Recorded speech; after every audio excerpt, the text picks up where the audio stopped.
The International Association for Near-Death Studies presents NDE Radio, a weekly exploration of near-death experiences and similar encounters with the other side. Now, here's your host, Lee Witting. Welcome to NDE Radio. I'm your host, Lee Witting. In my 15 years experience as a hospital chaplain, I realized early on that end-of-life care was where the visions and insights about the other side were most likely to be encountered. And no one knows better than that than hospice nurses, who are often there to help the dying with their transition, both physically and spiritually. Our guest today, Jean Keegan Daly, RN, was already naturally empathetic when she became a hospice nurse herself, and her own near-death experience led her to become a dedicated holistic health therapist, counselor, and educator specializing in a mind-body-spirit approach to health and wellness.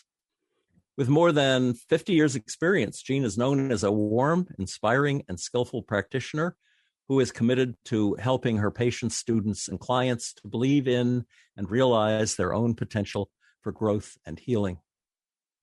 Jean's training also includes national certifications as a practitioner in holistic nursing, Imago Relationship Therapy for singles, couples, and families, and Reiki Healing Mastership.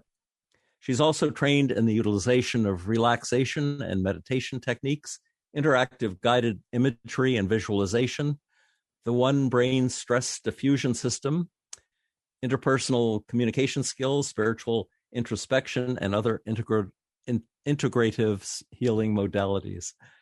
Her book, Reflections of a Seasoned Soul, True Stories of Transformation Experienced by an Inspired Hospice Nurse and Impassioned Spiritual Traveler, was published in 2017.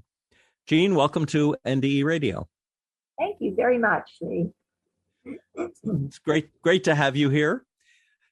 So a little on your background first. Jean, you were born the eldest of 6 children to a family serious about their Catholicism. Yeah. Your dad was a policeman, and you helped your mom a lot in raising the younger children. And you write that early on you wanted to be a nurse. So you started that training at 17, and then you were married by 20. And you had your life pretty much all planned out, you thought, and even had an approving visit from Mary when you were 15. So tell us where you were in your growth and what you thought about when the Blessed Mother appeared to you. When the Blessed Mother, appeared to me, I was about 15 years old. I was in my bedroom, and I was just praying and meditating as much as I knew about meditation at the time. And I just felt that I needed to know more than I was taught about God, about life, about death. My grandfather was very sick at the time, and I knew that he was going to die, and he was a very special person in my life. And as I was just thinking about all of this and wondering when I was going to go to sleep because I had school the next day, I saw this light on the right side of my bed on the wall, and the light formed into a vision of Mother Mary. And of course, she was very important in my being raised in the Catholic faith. And I just felt this overwhelming support and love. She didn't say anything, she just smiled. And then within it seemed like maybe less than a minute, she was gone. But I went right to sleep after that. Did you take that as a confirmation of your wanting to explore further rather than just settling for the teachings of the church? I at the time I did not. It was only later on, years later, when I reflected back on that. At the time, I didn't understand it. I just knew that I was being supported and in myself as a being that was really interested in knowing more than I knew. You were a student nurse at 17, and then you were married by 20. Yes. You write in your book, your husband called you a defender of the down and out. Yes. Did he mean that as a compliment? I believe he did, although he thought that I was really, really busy helping other people all the time, kind of taking on their issues and their problems. I felt it was a compliment at the time, although I look back on it now and I realize that he believed, and I now believe, or I have believed for a long time now, that I was really absorbing some of the other people that I thought I was helping. I was really absorbing some of their energy, which was either negative or it was very sad, and that seemed to affect me personally in that moment of when I was thinking I was helping people. I didn't know then about how I had been for all of my life, I had been a person who could do that. They're called empaths. And I've been told many times I've been an empath my whole life. So when I learned more about empath, then I learned how to protect myself. Yes, it's a very vulnerable position. And perhaps your husband at the time was jealous of the attention you were giving to other people. Even as go ahead, say. I don't know, that could have been, but I felt that he saw me more of just a helper of anyone who asked for help or who I thought needed help. Sometimes people didn't even ask. In those days, I would just offer. Yeah. I had to learn about that too. Yes. Now, even as a Catholic, you write, you were developing an intriguing idea that we are co-creators with the divine. Yes. What did your family think of your new ideas? Well, of course, all of my new ideas were seen as going against what I had been taught. And I wasn't able to explain very well to my family in those early days what exactly I was feeling. I just thought that if we are part of God, if we are that child of creation, then we must be a co-creator. And I put that together with free will. And I thought, well, we have choice in everything that we do. And some choices are positive for us, some are negative for us, some are considered bad and sinful, and some are considered holy and good. And I just started thinking about that. Well, how can I honor that part of me that is a co-creator with God? How can I create things? And my whole image of God was changing too. And that was actually changing. You know, when I think about it, I think it was changing after I had the vision of Mother Mary. Changing from what I believed as a child, that God was a being who was loving yet very judgmental, and who I could please or displease. So there were emotions, human emotions, that were attached to this God that I had learned about. And that was a conflict for me. So I just kept, and in those days, I really didn't have anyone to process any of this with. It was just, I was praying all the time for guidance and help in understanding what I was feeling. There was that spiritual, intuitional part of me that was just opening up. And then as a nurse, as a very young nurse, you had a 12-year-old girl die in your arms. Yes. And you refer to that a number of times in the book. It must have had quite an impact on you. How did that affect your feelings about God? Well, it just made me explore more. It was so shocking to me because she was my patient. She was only in the hospital for 2.5 days. It was actually her third day as my patient.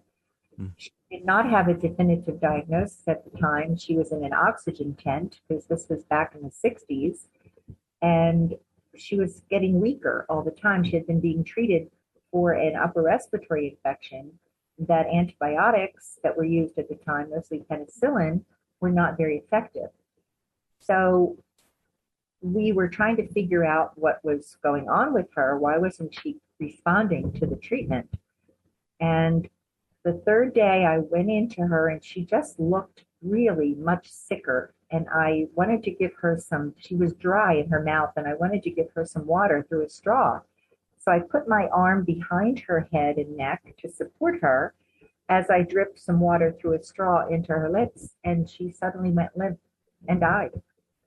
And I remember calling for help, and the team came in to try to resuscitate her, and it didn't work. She just died, and I was really in shock. I thought, how could this happen? We didn't even give her a diagnosis yet. And it turned out that the diagnosis on autopsy was that she had lung cancer. So that threw me into a real whirlwind. How in the world could a 12-year-old girl have lung cancer and die from it? But of course, there were no MRIs or CAT scans in those days, and her lung x-rays did not show that cancer. Wow. So that was very disturbing to me. I started questioning everything, life and death and the dying process and the purpose of people being here and why were children dying, because I was a pediatric nurse, of course. How to help the grieving family. She was an adopted only child of a family, parents who had immigrated from Italy. And they just fell to the floor. I was just devastated. Yeah. You write that your prayer led you to an inner knowing to see things as multi-layered and multi-directional. Yeah. And then you had a back injury that took you to, I guess, a very helpful, intuitive chiropractor who put you on a more holistic path in medicine. Yes. He invited me to his meditation group that he had every Thursday evening.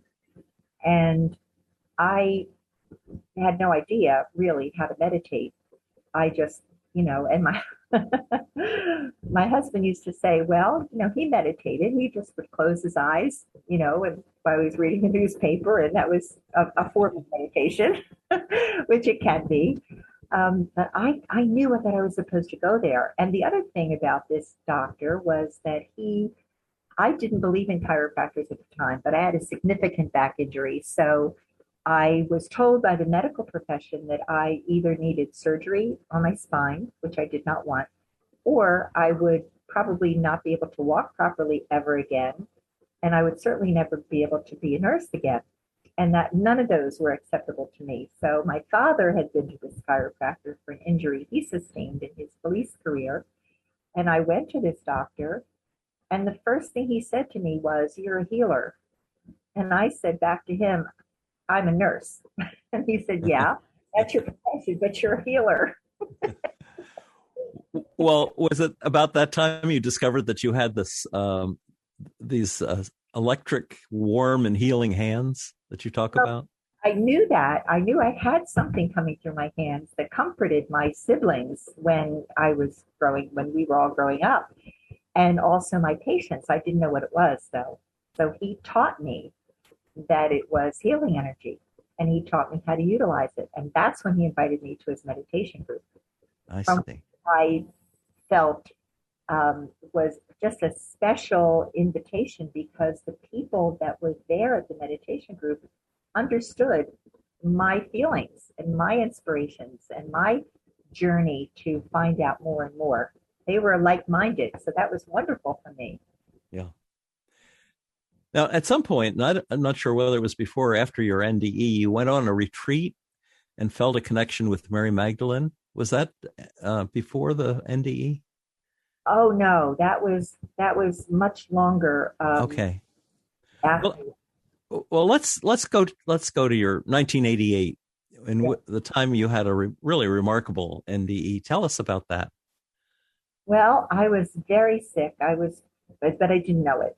I was working very much. I had private clients. I was, from the back injury, I was not able to do hospital nursing anymore.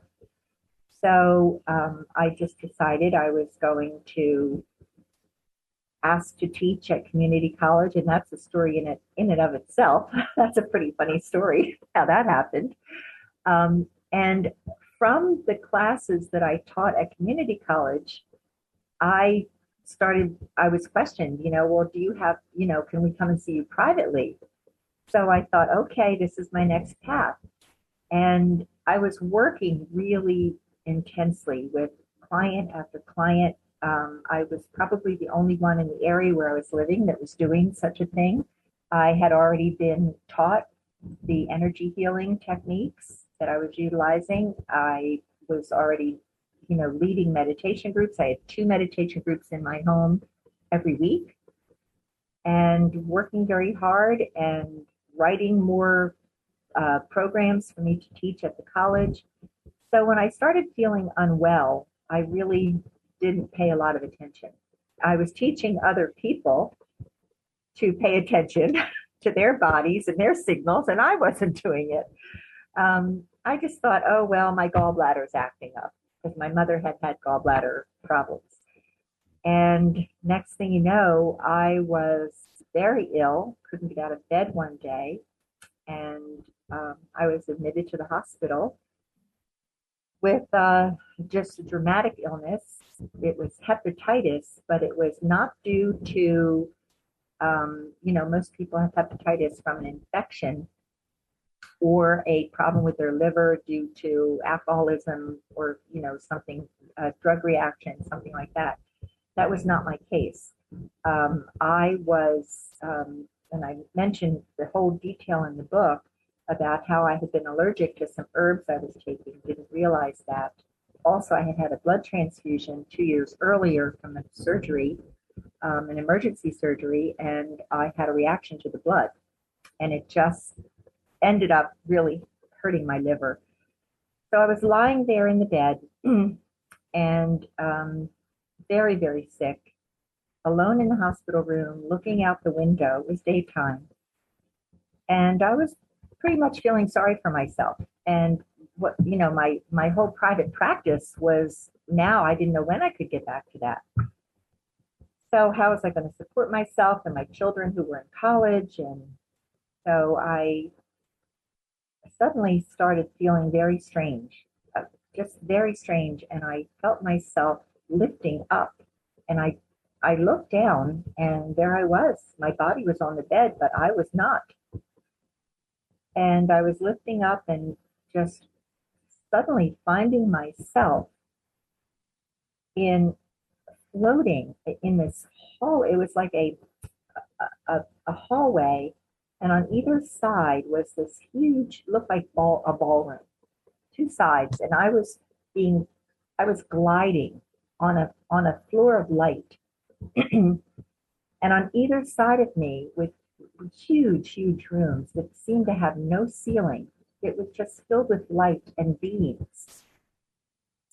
And some of the beings that were there were angelic beings, archangels and angels. I could see them very clearly. What really surprised me is that I saw relatives of mine, and they were smiling at me and waving to me and putting their arms out like they were just flowing this love to me. One was my grandmother, and she was holding my baby nephew who had died at 8 weeks old. And then there were, other relatives, a cousin of mine who had died when she was 8 years old, and the little girl who died at 12 years old in my arms. Another little girl that I cared for as a hospice nurse, she was there.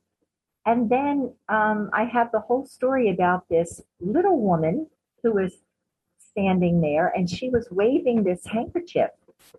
And I immediately knew who she was, and she was a patient of mine as I was a student. And there's this whole story about this handkerchief and how I remembered her, and I was feeling so wonderful, no pain, no fatigue, no weariness, no weakness. I was just encompassed in love and at all this light around. And beings that I could see clearly, although they were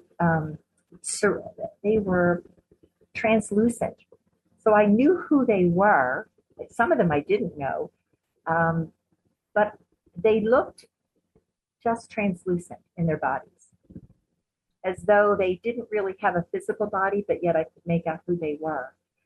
And at the far end of this floor of light was this all-encompassing light that was so brilliant. I could look at it, but it was so brilliant. I felt like it was going to hurt my eyes, but it did not. And it kept like pulling me closer and closer. And I just so wanted to go into that light because I knew at the other side, and going through that light would be God, would be heaven, and I wanted so much to go. And just as I was nearest than I had been during this journey through this floor of light, I heard this voice. And the voice said very clearly, lovingly, kindly, but firmly, not now, Jean. Go back. Sean needs you. And I thought, Sean needs me. That's my son, my younger son. He was in college. He was 18 years old. He was fine. And all of a sudden, whew, I was just whisked back. And the light and the beings that I had seen just started to fade from my vision. And I found myself coming down into my body in the bed. And I did not want that to happen. I was so confused. I just wanted to go to this unbelievable love and light that I had just been to. Didn't understand the message. And I came back and I was crying. And this nurse was standing next to me and she said, "Are you in pain?" And I just couldn't say anything. I think I shook my head because I was confused about what had happened. And I knew I couldn't tell anybody because who would believe me? So I guess she went away and I just laid there and tried to process this. And it wasn't until 12 years later that I discovered the meaning of that message from the God presence. It had to do with my grandson, who wasn't even thought of at the time. Yeah. My son, Sean, got married, and within a couple of years, they were pregnant. And this little baby boy was born 12 weeks early. And he was very tiny and sick. And they named him Sean. And that was my reason for coming back so that I could help him. And I helped him every single day with energy healing. When I first saw him, before they put him into the NICU for 2 months, which is the neonatal intensive care unit, all of a sudden a song just came through and I started singing him this song. And I had the song in the book, all the words that just came automatically, the tune and everything. And do you know, he's now 22 years old, healthy, fit, handsome, spiritual, loving, kind, wonderful. He still remembers every word of that song. Oh. Yeah. Terrific. Yes. And then also after that near-death experience that I had, my life just changed. I just was able to see visions much more clearly. And I had a lot of spiritual visions that came to me. And I was still doing, even though I was in private practice by that time, I was helping sometimes doing private duty nursing for people who were actually in their dying process. And I was able to validate everything that they saw, everything that they heard, everything that they were telling me was real for them. And I really want nurses and doctors to know that that is the truth for their patients. When they are making that transition, part of them is still here in the dimension of Earth. Part of them is going to that dimension of spirituality, heaven, whatever people want to call that. It's life continues. And I've been with many nurses who didn't understand that. And they weren't, the patients then felt like they had to shut down and not tell anybody, just like I did during that near-death experience. But it's so real, and it's so, I know that some docs like to think that it's the brain, closing down, and you're going through a major transition. So you're in between worlds. That's how I see it. And did see it. Yes. Yes. Jean, many Christian NDErs that I've talked to often come back from their experience with a belief in reincarnation that they'd never even considered before. And you've explored some of your past lives.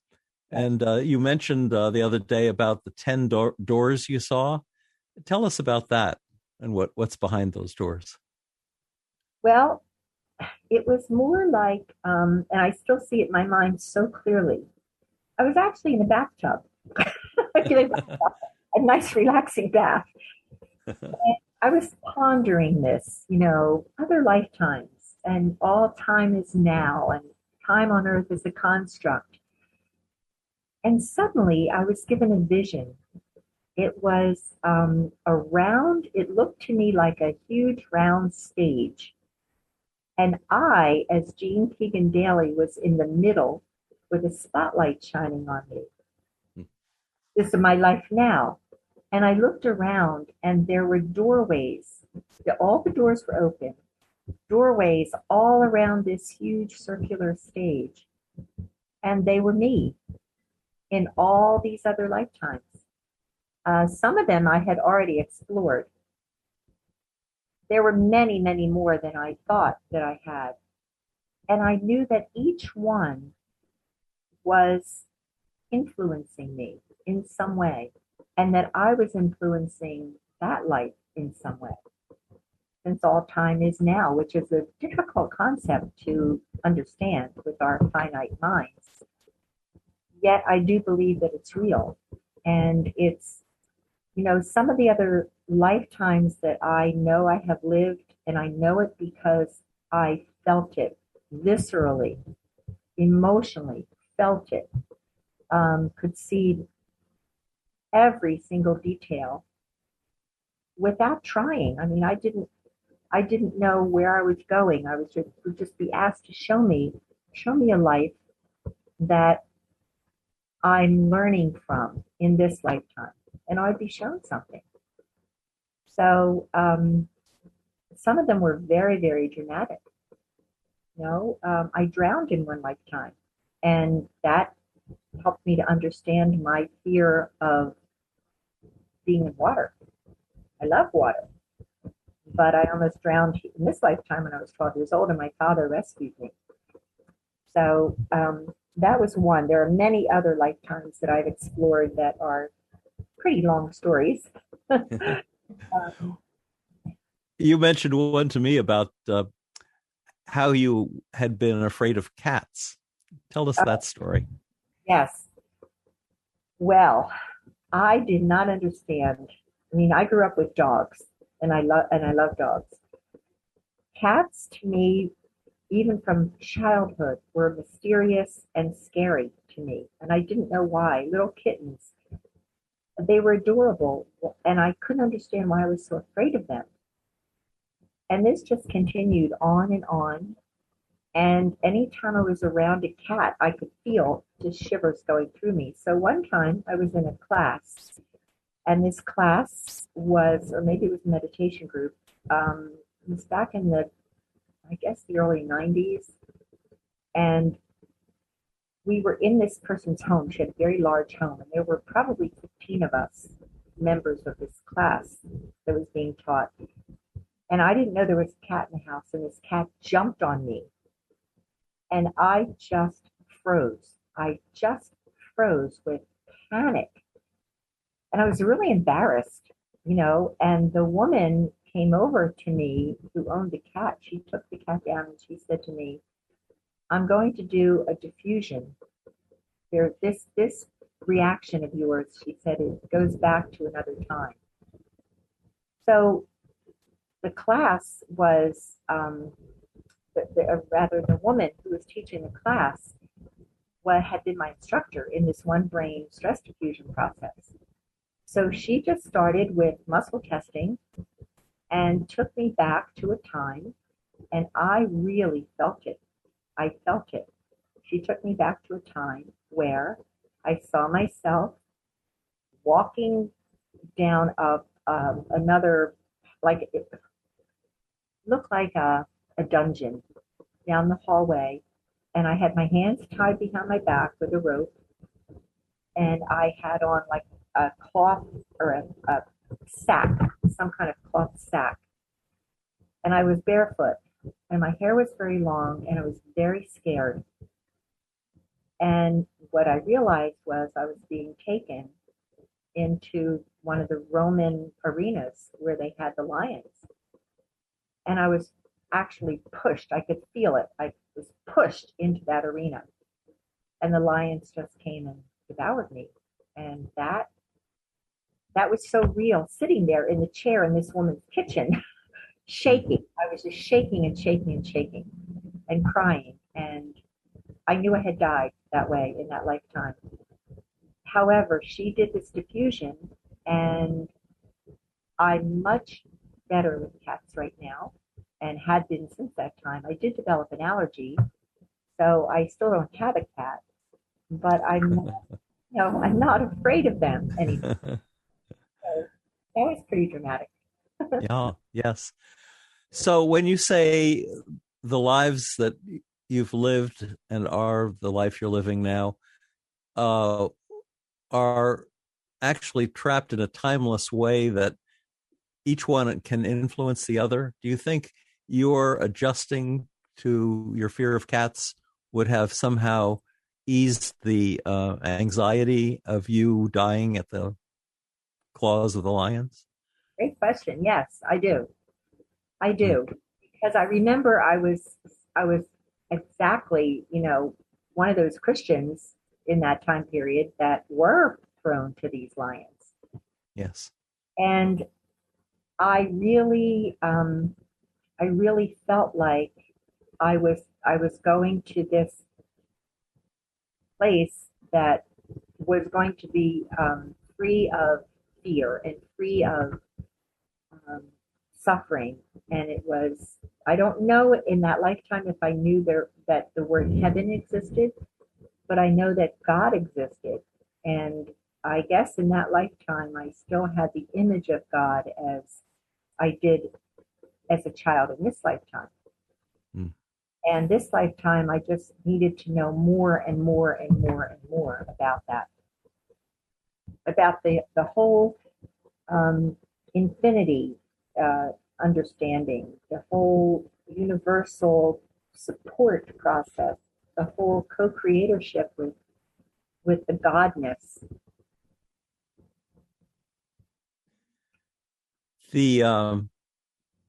Lest the audience think you've always been in all your lives a Christian, you mentioned another story in which you, as a witch doctor, saved a village from a charging tiger. Yes. Tell us about that one. Okay, that was in a guided process. Again, back in the 1980s, and I can't remember the name of the process, but it was by a woman who was taking me into a very deep meditation. And I started to see, the inside of a mask that was on my face. And I also knew that I was in a man's body, And I saw myself with holding something. I thought it was a rod at first. Maybe it was a spear. But I knew that I was some kind of a uh, person who was in charge of this community of people. And it was very primitive, very primitive. And there was a tiger that was charging. The people were very afraid. And it was up to me to save the village of these people. I knew that and I could feel it. And the woman who was, she wasn't guiding me through this vision. She was just taking me down to the deepest level of meditation. And I was telling her, and she got the story of what I was seeing. And she was telling me later that my heart rate, I didn't know that she was checking my pulse. My heart rate was really increasing. I was sweating, and I was sweating behind the mask. So I was afraid in that lifetime. And somehow I saved the tiger. I started communicating with this tiger. Now, this was in primitive times, so I don't know how that happened. I just know that experience was very, very real. So that's another cat, Yes. Yeah. But in this one, you overcame the tiger rather than the lions overcoming you. Yes, that's true. Yes. And perhaps that incident influenced the death in the Colosseum too. Yes. Yes. Good point. I do believe that. Yes. Yeah. I mentioned earlier there was a time when you identified with Mary Magdalene, and also that you felt you had lived at the same time as they, and that you had visited with them or met them, perhaps. I always felt that Mary Magdalene was different than she was portrayed by religion. I just always felt that she was not a prostitute, that she was a good woman. And I couldn't explain that. I just couldn't explain. I just felt like I sensed it. I knew it. And I felt like we had been friends, but I had no one to talk to about that. So I just kind of let that go. And I also felt the same way about Mother Mary. I was always felt connected with her energy and presence. And I felt the same way with Jesus. And I used to call him Master Jesus. And sometimes I got in trouble with that, but by that, what do you mean? What are you calling him Master Jesus for? I just felt like he was always by my side, and that he was also different than portrayed in many stories in the Bible, in the sense that he was fully a man here, yet on a very much higher level than the people that surrounded him in that time period. And I also felt like I had been learning from him and following him. And again, there was no way to prove it. There was no way, I wasn't dreaming it. It just would come to me. It would just come to me. So I also felt very upset at seeing pictures of Jesus on the cross. Like, I wanted to save him. I wanted to not have him suffer. And then I would have a thought, well, maybe he transcended his body. Maybe he transcended his physical body. So I had these thoughts going on. And then about 5 or 6 years ago, I was in New Mexico at a retreat. And the woman who was leading the retreat was talking about Mary Magdalene. And I just started crying with this deep, deep missing her. And I felt that she had been my friend, and I wanted her again. I wanted her near me again. And then all of a sudden I felt the presence of Jesus and the presence of Mary, and I saw myself walking with them. And this was not from any story that I had read. It happened in the moment. I know some of the people that were with me in this retreat, especially my good friend who I traveled with, she just put her arm around me. And everybody let me just be in that moment. I didn't have to explain it. I just felt, again, that visceral response that it was very real. Wow. I still feel very connected with them. Always will. Now, I have never had an interview with someone who's done soul rescue through Monroe Institute. So I would like for you, if you would, to tell us about that and perhaps one or two of the souls that you rescued. Wow. I was totally unprepared for this. My friend who was with me in that experience with Mary Magdalene, we decided to go to the Monroe Institute together. So we traveled down, and there was a program called the Gateway Voyage program. It was 5 days and 6 nights of self-discovery using this Hemisink method that Robert Monroe, who established this world-renowned Monroe Institute, had developed. So we were in a bedroom with the walls had an inset, and that the bed was in there, and the walls in there, I believe, were painted black, and then there was a heavy black curtain that you could pull across, so you would be, just like almost entombed in this bed on this mattress that was very comfortable, but there were lights in there, so you could turn the light on. And I decided not to. And then in the wall was a recording of Robert Monroe taking you down, down, down into meditative states. And there was, they were called focus states. And there he took us down to focus 21. I had no idea what to expect, if anything.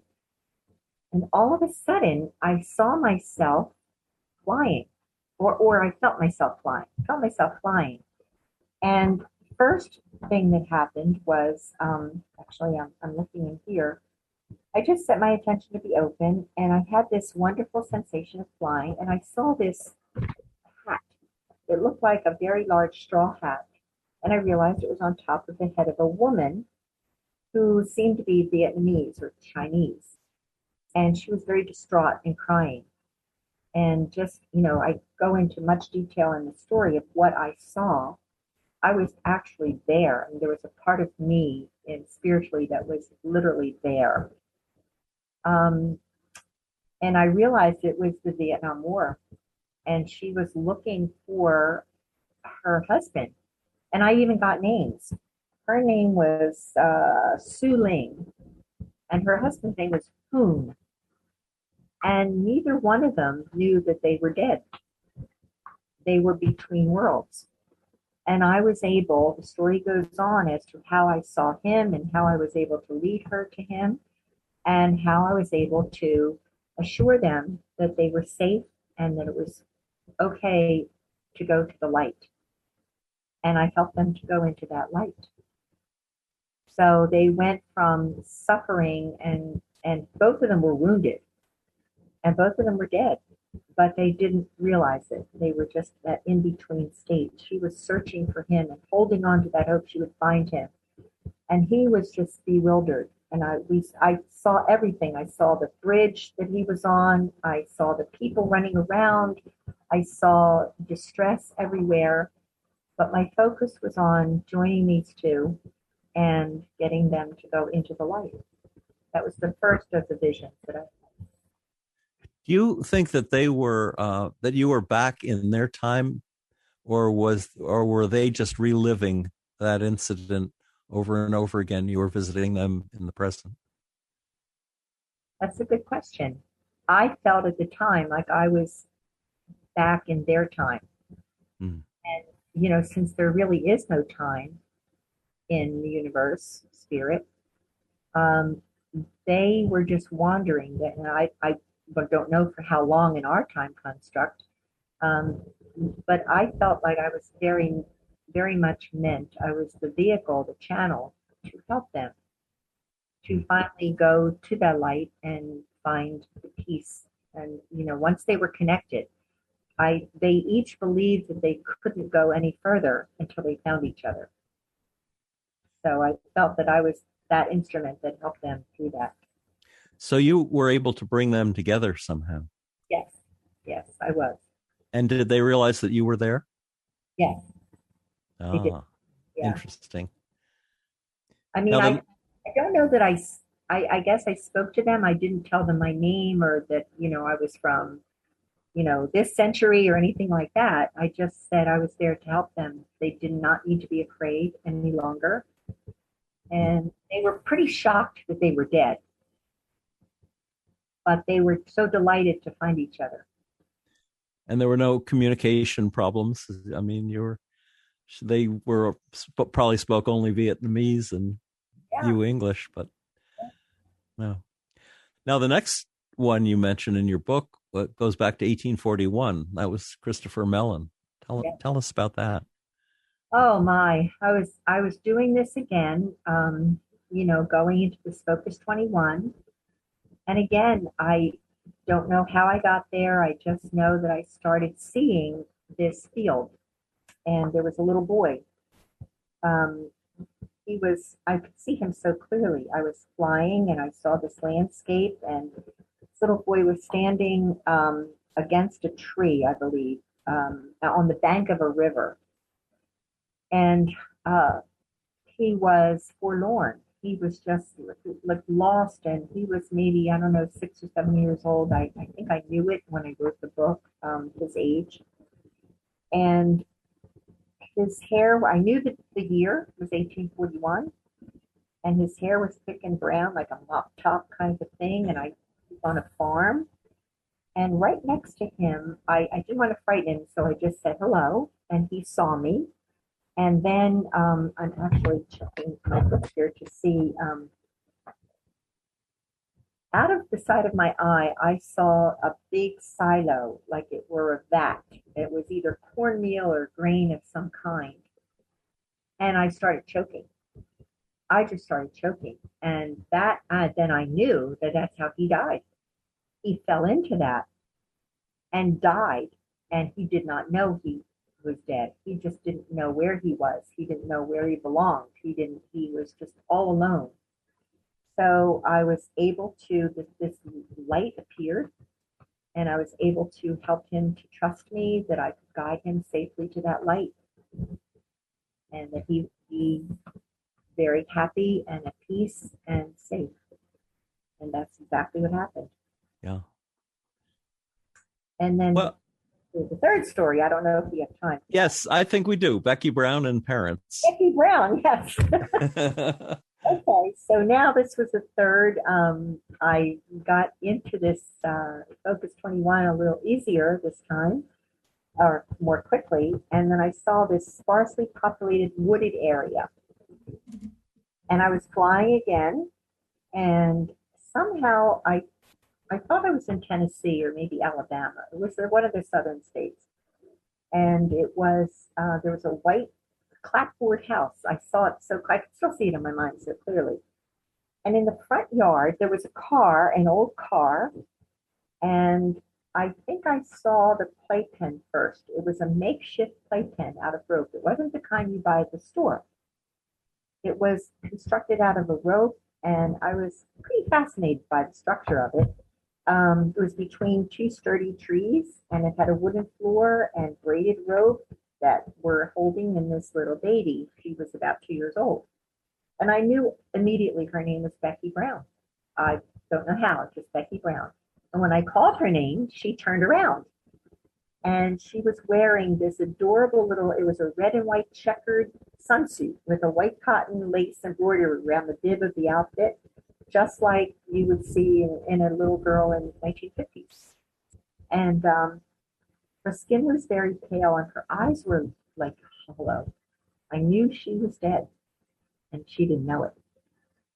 And then I just knew that there was someone around her. So I asked her where were Mommy and Daddy, and she pointed to the car, and I found their bodies.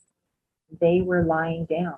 The parents were right there, and they had a dazed kind of a look on their face. They were dead as well. And they all wanted to be together. So I helped them. I mean, there's more detail in the story, but I helped them get together with their little baby girl, and I really walked them to the light. And it was just the most, these three processes of being able to rescue these trapped souls was so amazing to me and so real. I shared it with everyone in the group because we used to get together and, share our experiences. So I had another, way before the Monroe Institute, I had another experience. Oh my goodness, this was back in the early 70s. I think I was getting ready to go to bed, and I heard somebody's voice hollering help. It was not in my family. It was not in my house. It was in my ear. So I thought, okay, I better go into meditation. And I literally was taken underneath the water. There was a woman that was trapped. Her bathing suit was snagged somehow, or maybe it was her apparatus. She was a deep sea diver, was trapped on some reef, and she was drowning. So I helped her let go. And she did survive. And I knew she lived in California. How did you help her? I mean, this was just a vision you had, right? You didn't leave your body. Well, I did. You did. Ah. Yes, I left my body, and I was able to go. I just knew right where to find her, and I went under the water. I never told anybody this. It's not in my book. This is the first time I'm telling this story. That's remarkable. And I remember it so well. And I was able to unhook her. She was getting just more twisted up in this bramble bush that was under the water. And I guess it was the ocean, I'm not sure. And I was able to push her up. I literally remember pushing her up. And she was coughing, and I helped her go to the shore. And then I didn't see anymore. So your ethereal body was able to deal with a physical problem. Yes. Wow. That was, and those days in the early 70s, that was a little spooky to me. Wow. That's what I told anybody. I think it's a little spooky right now. That's amazing. Yeah. That's amazing. There was one other. I don't know if we have time. Well, if you could tell the story quickly about how, because I thought it juxtaposed very nicely with Becky Brown. You freed their souls from a wrecked car, but a large black angel saved you from wrecking your own car. Maybe you could tell us that story. Oh my, yes. This was, I think, in 2011. I was driving to my son's house. We lived about half an hour away. And as I was driving down a highway that I was traveling on many times, it suddenly started to rain and sleet. It was winter time. And there was a part of the road that went up like kind of an incline. And as I was approaching that incline, suddenly I knew that there was something very wrong. And when I got to the top of the incline, I started sliding, and I saw many cars had crashed. They were just crashed into each other. It was awful. People were screaming, and I couldn't seem to stop my car. And all of a sudden, my car stopped, and without me doing anything that I can remember, it went right across. It skidded off to the left side and went all the way across, seemingly by itself, to the right side, and ended up right smack next to the guardrail. And I was really shaken, and I started to call 911. I got my phone out to call 911, and all of a sudden this bright light from the left of me started shining, and I looked over, and there was this large black gentleman with a brilliant white coat, looked like a doctor's coat and pants. And he was standing under a light, and he came over to me. He was in the middle of all this, and he just walked over to me and he said, "Do not get out of the car. All I want to do is help people." And he said, "Do not get out of the car. You're safe." And I just thought, oh my God, how am I going to get out of here? And I heard the ambulance is coming, and he told me not to touch the steering wheel. I remember that. He was very kind and very gentle, but he was stopping traffic, like he was putting his hands out so no one else was going to get involved in this multi-car accident. And all of a sudden, I was on the end of the road. I don't know how my car got there. And I turned around and I was just amazed. I turned around and the light was gone, the man was gone, and I believe he was an angel. And when I read in the paper the next day, there was not one single fatality from that multi-car accident. And people were not severely injured. Wow. And my car didn't have a dent on it. And I finally composed myself enough to drive to my son's house, and that's when my little granddaughter, who was then 9 years old, just brought me tea, and my daughter-in-law gave me some aspirin, and they were just trying to, oh my God. So, yeah.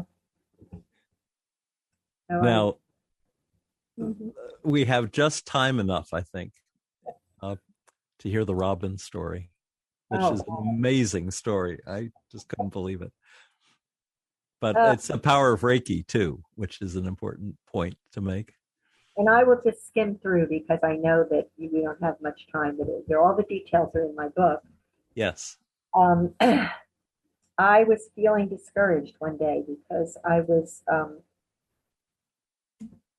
I believe, I had been seeing some clients who were really, really sick. And I just wanted so much to help them more than it looked like I was helping them. And I was taking a walk. I walked every morning. I was taking a walk, and I was just asking. I said, could you just give me, some kind of a demonstration here, God, so that I can know that I'm really helping them. Many of them were people that were in, terminal diseases. They were coming to my home for the work that I was doing, and although they appreciated that and they could feel somewhat better, I just felt like, what else could I do? And all of a sudden, I saw this little bird, this little robin on the side of the road where I was walking near my home, and he looked like he was dead, or she looked like she was dead. And I thought, oh my goodness, I have to help this poor robin. I picked her up. No, I didn't. I went back to my house and I got a box, and I put sheets in it or towels in it or something. And so I went back and I picked her up and I put her in the box, and she was barely breathing. And I detail in the book, I called a veterinarian and I said, what can I do? And he told me, well, she's likely going to die. And anyway, so I did a lot of healing on this robin, and I kept checking. And every half hour, she would just start, moving a little bit better. I thought her neck was broken. Her wing was certainly broken, but she started just recovering before my very eyes.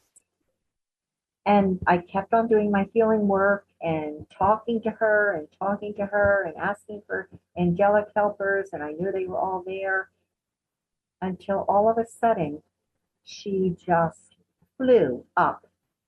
She flew up and flew away. And I felt, oh my, thank you so much. I was just so grateful. So the next morning, I was making breakfast, getting ready for my day, and there was all this racket outside. I didn't know what that was. I went to my front door, and there were at least 100. I didn't count them, but my front porch was filled with robins, filled. And they were all, talking, squawking, what, the noise they make. And as soon as I opened the door and looked at them, they stopped. Just all stopped. And they started just like almost bowing their heads, like in sync. I was just standing there like, oh my God, am I really seeing this? All bobbing their heads. And then I just felt like they were saying thank you. And then they all grew up and somebody said to me, well, that's not the way robins go. They don't fly in groups like that. And I said, well, I'm just telling you what I saw. That day they did. Yes, she said, I loved your book, but I'm not sure about that robin story. Oh, I love that. I love that story. And they just wow. grew up all together in unison. It was just like, oh my God. Even now I get just goosebumps, thinking about it. Wow. Oh, Jean, I'm afraid we are out of time for today. But tell the listeners how they can learn more about you and your practice and your book, Reflections of a Seasoned Soul. Well, I would be delighted to. My book, since I self-published it, is online. It's not in bookstores yet. I haven't figured out how to. But it's online, Amazon.com, BarnesandNoble.com, Books A Million. I'm proud to say that it has 5 stars on Amazon. And in between me publishing my book and now, I had open heart surgery for replacement of my aortic valve, so I wasn't very able to market my book at all then. So it is also, I'd like to give I will have a website very soon because I'm newly certified as a Dream Builder Transformational Life Coach through the Brave Thinking Institution with Mary Morrissey. And that was a 6-month, very intensive training and study, and I'll be opening that part of my work in several months from now. So the website will be www.Jean Daly. It doesn't have the Keegan in there. Jean Daly at dreambuilder.com, and that will be available by the middle of November. Very good. My website, my email where somebody can write to me is J, the letter J, Life Spirit, LIFESPIRIT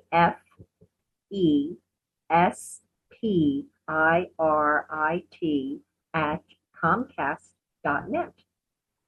And I'd be delighted to hear from anybody. And if you want to write to me, just put in the subject line, NDE listener, something like that. So I know it's not not another kind of email. Jean, thank you so much. This has been really, really fascinating. Thanks for sharing this amazing spiritual adventure that's been your life thus far. Adventures in my book, and I actually have a lot of stories that I didn't write in this book that will go into a second book when I write that. So, I just suggest everyone who wants all the details and my journey and the other wonderful visions and experiences that I've had. And there are 3 stories of hospice patient, my 3 most memorable patients. Yes, they're really remarkable. Remarkable, transformational that I love. So, thanks. Thanks, buddy. If listeners would like to hear this show again or any of our more than 400 archived NDE interviews, go to TalkZone's NDE Radio site and hit the past shows button, or subscribe to our YouTube channel, NDE Radio with Lee Witting, where you can listen and comment on the complete NDE Radio library. And be sure to like, follow, and share on our new NDE Radio Facebook page, and discover our Facebook group and links to our YouTube channel while you're there. And listen again next Monday, 11 a.m. Eastern, at TalkZone for more NDE Radio. I'm your host, Lee Witting, saying thanks for listening.